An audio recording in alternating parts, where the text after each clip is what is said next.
Hey you folks, Quill18 here, and welcome to another episode of Let's Play Football Manager 2017. We're playing as Ayr United, and we have only 2 games left in the Ladbrokes Championship schedule here. They are both away games, but it is going to be absolutely critical that we earn at least 1 point in one of these 2 games. And the reason for that, assuming I'm doing my math correctly, either Kilmarnock or Dunfermline, if they win twice in their last 2 games as well, they can end up at 55 points. Which means that if we can earn at least 1 point by drawing at least once, we'll be at 55 points as well. And with our goal differential, which is pretty substantial here, we should be guaranteed to lock in second place. And of course, if we win, it's 100% guaranteed. As such, if we win today, we probably won't televise the next away game over there. I'm also expecting... just as a note, that whenever we secure in second place, I'm going to make sure to leave a gap in the recording, because I want to make sure to be completely up to date with all comments before we start the tournament, because I want to be able to absorb any possible information that people have for me. So depending on whether or not we secure second place today, there may be a gap of several days between this episode and the next one, just to make sure that I can get all the comments in there and adjust things as much as possible. We are looking to play a control mentality version of this 4-3-3 wide, which is what they're calling it, as opposed to, yeah, I guess 4-3-3 wide is fine. I know we're 4-3-2-1 wide, which worked relatively well last time. Not as well as I would have liked, but okay. And hopefully it can bring us victory against Livingston, which is currently 10th ranked at the bottom of the Championship League over here. Andy Giggins still got his yellow card warning. But other than that, I think we're going to be fine? Question mark. Tom Pope could play today. What I'll do probably is, assuming we win today and the next game isn't as important, I'm really going to make sure to run all my my low sharpness people. We have won every match against Livingston so far this season. Again, even though I'm trying to remember. I can't click on Livingston from over here. That's slightly annoying. There we go. Ah! That's not what I wanted to click on over here. Yeah, no, they were in the Championship League before. I think I'm thinking of someone else. Yeah, we've done pretty well. So probably this will work. Presumably this will work, and we'll get our win, and then we'll be locked into second place. I mean, let's not get too, I don't know, too prideful or too expectant, because of course that way leads bad things. But I'd say the odds are in our favor. You know, that doesn't mean that we're locked in, right? Even if you're going to win, even if it's crazy, even if they're like 90% expected to win, it still means you'll lose 10% of the time. So the odds makers have versus a slight draw, or slight favorite. Here they're saying a boring draw, or into a bore draw. I assume that means a boring draw, but I don't know. I don't speak Scottishy. So we're going to go with this. They're playing 4-4-2, which I think, you know, we've done fairly well against 4-4-2s, with something that's basically like this, and hopefully it'll still be okay. Yeah, let's go ahead and apply your advice. It's going to be fine. How's your morale? Mostly there. I'm going to be, I'm expecting a win today. I mean, come on. You should crush their face. Let's be serious here. We are going to play with the red kit. Oh, yeah, we are away, so that's perfectly fine.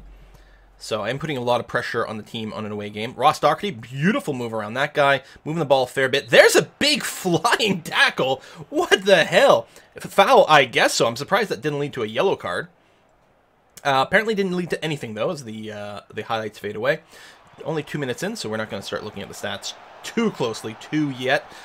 Please tell me that we can get the ball out of here. There we go. Vincent LeBaron going to move the ball aggressively up. Looks like Thomas is fairly far forward. LeBaron with some real speed here. That was a gorgeous tackle. Holy crap. 10 out of 10. Really well done. Really well done. We're going to have a free kick here by Daryl Fortis, who, of course, scored on a free kick in the last game. But not right here. But it's going to be a corner, which Daryl is going to be taking for us. Come on, baby. You can do it. Looks like it's going to get cleared away. We are going to keep the offense up, though. Daryl centering it to Ross Doherty. Ross to Andy Giggin. Giggin's probably going to look somewhere else. Gary Fraser, are you going to do your big long shots? No, to LeBaron from inside the box, who it looks like instead of shooting towards the net, decided to fire the ball directly into the face of one of the opposition players, leading to a corner. Wow. That would not have been anywhere close to on target, so we're lucky to get away with the corner over there. So we sort of continue our trend of having a fair number of shots on goal, but not the most accurate. So now we're closing in on a 10-minute mark. Possession is not in our favor. Pass completion's pretty good, though. Only have attempted 1 tackle, but at least it worked. What a weird game. 17 minutes in. Ross Doherty Oh my god! A slow bouncing ball somehow weaves its way past like 3 defenders and the goalkeeper who dove for it and just failed to acquire it. That's probably the sort of thing that is causing Livingston, right? Livingston, yeah, to be at the bottom of the pile here. Ooh, we've got a very far out camera angle. There we go, a little closer in. Daryl Fortis. Oh, is he going to be able to run it up? Not really. Thought you might have passed it into the center since there was like 13 people there that were wide open and waiting for the ball. LeBaron wins it over to Ross Doherty, who's going to be able to move it up to Gary Fraser. Okay. Oh, it's going to be a corner. Okay, so it bounced off there. Gary missed it. It was either a shot or an attempt to pass it to the center to Thomas. I was expecting him to try to pass up to Daryl Fortis, who was moving up for something. Looks like that corner's not going to lead to anything, though. As Livingston moves on the offense, we're out shooting them 6-1, although, you know, not with the greatest results. Free kick here, well high, and is going to be a goal kick for us. Excellent. Let's see if we can clear that out. I'd feel much more comfortable, you know, going up to 2-1 lead, or 2-0 lead, but of course, it seems to happen whenever we go up to 2-0, that we then drop a lot of points on the other side. Maybe our players become a little too complacent. Daryl Fortis centers it up to Daryl McGatt, who takes a shot, and honestly, that was very close to going in. It looks like this goalkeeper has a really hard time keeping his hands on it. I'm wondering if we should get rid of the work ball into box instruction, because some of these long shots are surprisingly effective against what seems to be a relatively weak goalkeeping defense here. Fraser fails to get the ball into the middle there. Andy Gigan over to Fraser again, who, again, looks like he might have tried to shoot. There we go. Ross Doherty, who takes a shot there, very closely on target, and a fingertip save is going to lead to yet another corner. And we'll keep the work ball into box because, you know, that's mostly what our team has practiced, and I want to confuse them tactically, but maybe. 59% possession, really nice. 78% pass completion, only 66% for Livingston. So we're sort of like thumping them pretty solidly everywhere. But with only 1 goal lead, we know things can change incredibly quickly here. Daryl Fortis is going to be forced. I was going to say, please don't try to knock it past these people again, because it doesn't seem to work that well. Ross Doherty over to Fortis, who can get it. Fraser, maybe move it up to a striker. No, yes, no, I don't know what you're doing. You're apparently just going to give up the ball. Okay. Lammy keeps the ball in very nicely. Looks like Livingston's still going to be doing another offensive move. And Gigan with a foul. Oh my god! Just, wait. Hold on. Oh, and Fraser's yelling. Okay, I was going to say, did Fraser get it? Andy Gigan, let's rewind this. Just a direct red card. I was thinking he's going to get a yellow and he's going to be gone for the next one. Is this, where's Gigan? Right here. All right, that was a pretty flying tackle that, you know, feet right to the ankles kind of thing. So we're going to be told in a second to do a substitution because Andy Gigan's out. So we're down a person all of a sudden. So we're obviously going to go to a more defensive mentality. I mean, I am at this point going to get rid of the work ball into box over here. We're going to shoot a little further out with more opportunities. I'm maybe going to leave something like this. Now, if these guys were more comfortable playing as, like, wingers back here, but they're really not. That's not the least comfortable, but I think we're going to leave you up here. That's going to be okay. Doherty, we're going to switch you to a deep line playmaker with a defensive focus. And Fraser here, I think you're going to become the ball-winning midfielder on a defensive kind of focus over here. And I think that's going to be about what we're going to do here. All right, so we've definitely switching to a much, much more defensive mentality.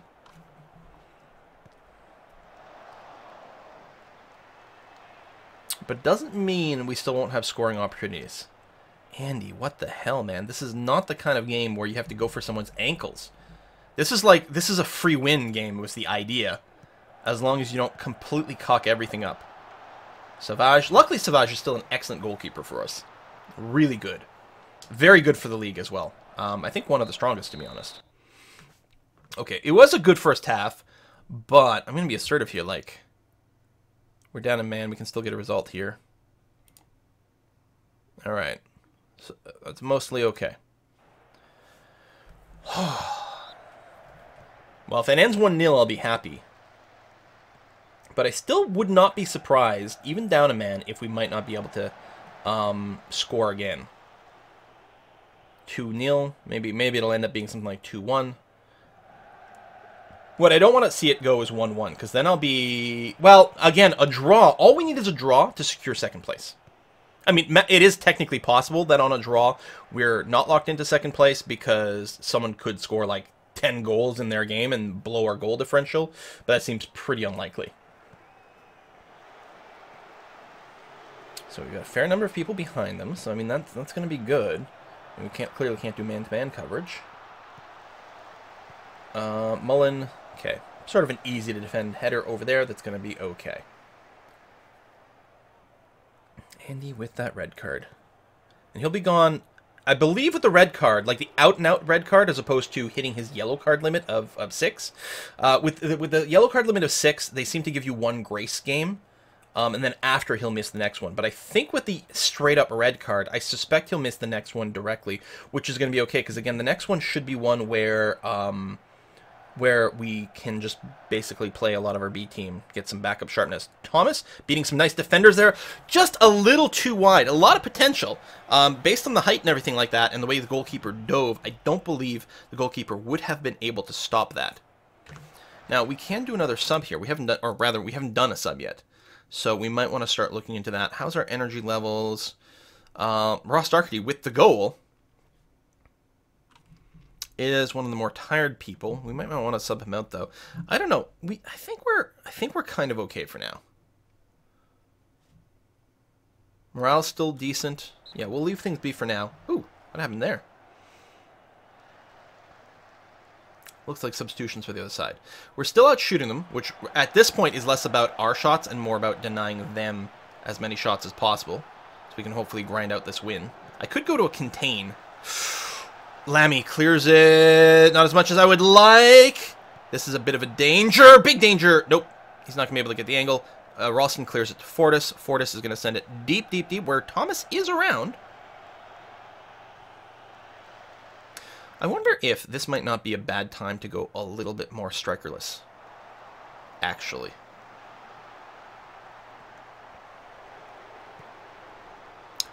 Because if we subbed out Thomas for, say, Stevenson, but left Stevenson's playing as like an attacking midfielder. So he's not quite as far forward as the striker, which means it's going to be a little harder to like dump the ball forward for an attacking play. But might be something. I don't know. We're still going to focus on making sure the defense is okay. Gareth Fraser and Ross Doherty are definitely getting a little bit more tired.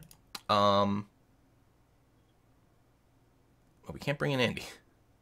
But Ebu, only 81% sharpness, but he does like playing as a ball-winning midfielder, so we're going to go ahead and do that. I don't know about a double sub. Although we've got Paul Kearney here. Lacking the sharpness for now, though. We'll leave Ross in for a little bit longer. He's getting pretty tired, but maybe in another 5 minutes. And I tend to like when we're defensively minded, because the actual defensive line doesn't get that tired, and the midfielders tend to. And the midfielders still very involved in a lot of defense, you know, in terms of preventing things from developing in a way that the actual defenders can't deal with. I do like substituting the midfielders. All right, cleared over there for a throw-in. We might go to a full contain soon. There's Ebu. I think if you go contain, you can even throw in time. Oh, that's not good. I actually dare say that's bad. Again, a draw is fine. A win would 100% locked it in.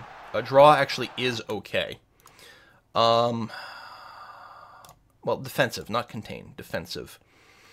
But we are going to swap out Ross Doherty here for Paul Kearney.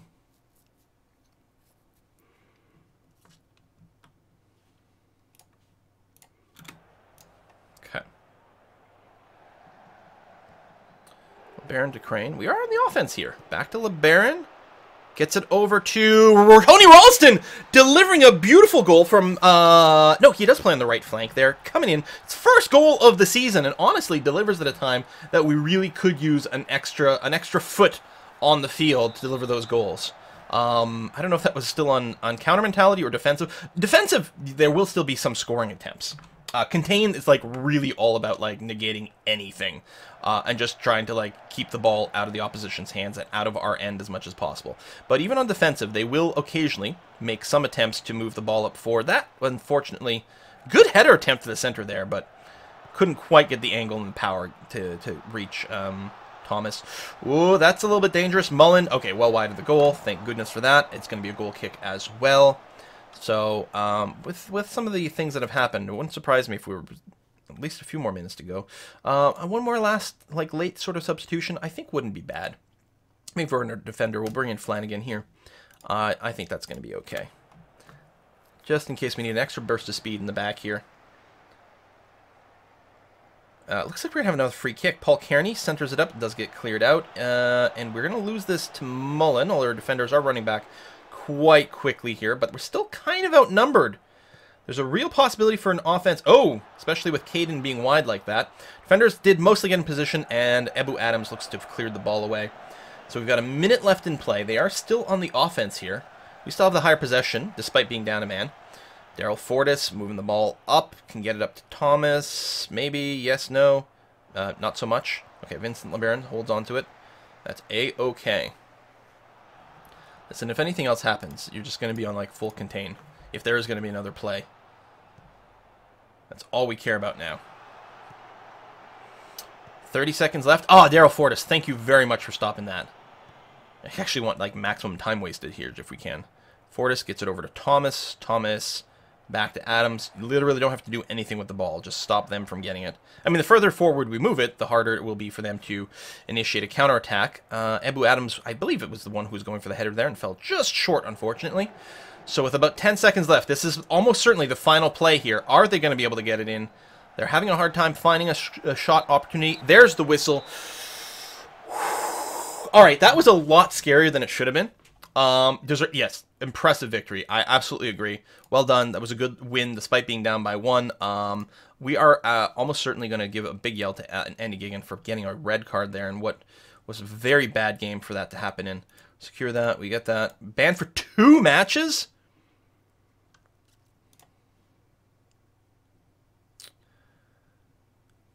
I think I've issued him a warning before. And the referee's decision, I'm going to fine him a week's worth of wages.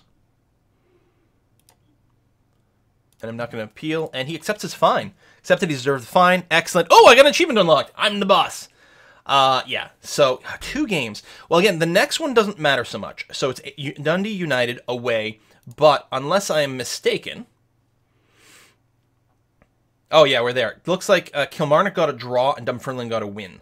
So we're 5 points ahead of Dunfermline. They've only got 1 game left to play. So even if we lose and they win, we're locked in for second. I'm surprised there's not a news article about that.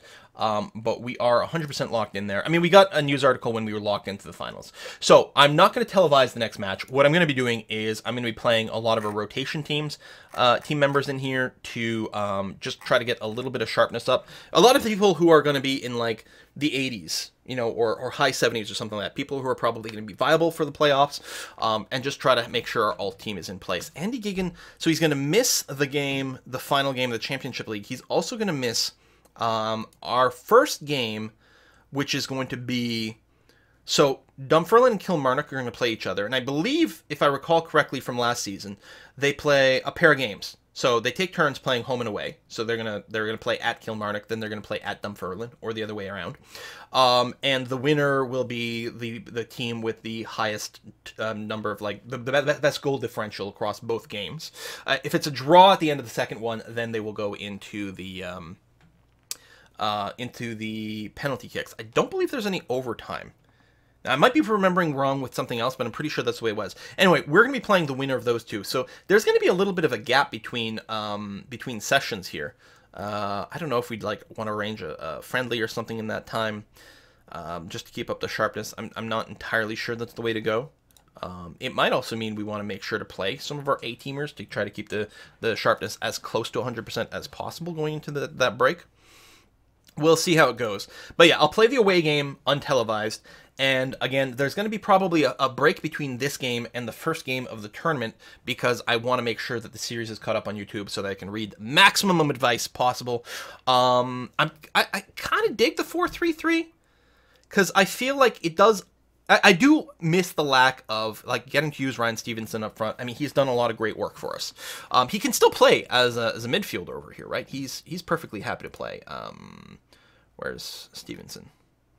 You know, he's perfectly happy to play. If we played him as a advanced playmaker over here, that's actually a really, really good role for him. And then we just play, you know, whoever over here is either another ball-winning midfielder maybe in sort of a support role. Oh, we don't have one right now, so like maybe something like this makes a lot of sense. I don't know, so that's okay. Mostly, I set him up as the attacking midfielder because we promised him the Ungaunch role, which he's played a ton now, so it hardly matters. And this might be a much more balanced sort of system than what we were doing before, and I'm kind of inclined to think that. So we'll see how it goes. Thank you very much for watching, folks, and I'll see you guys next time.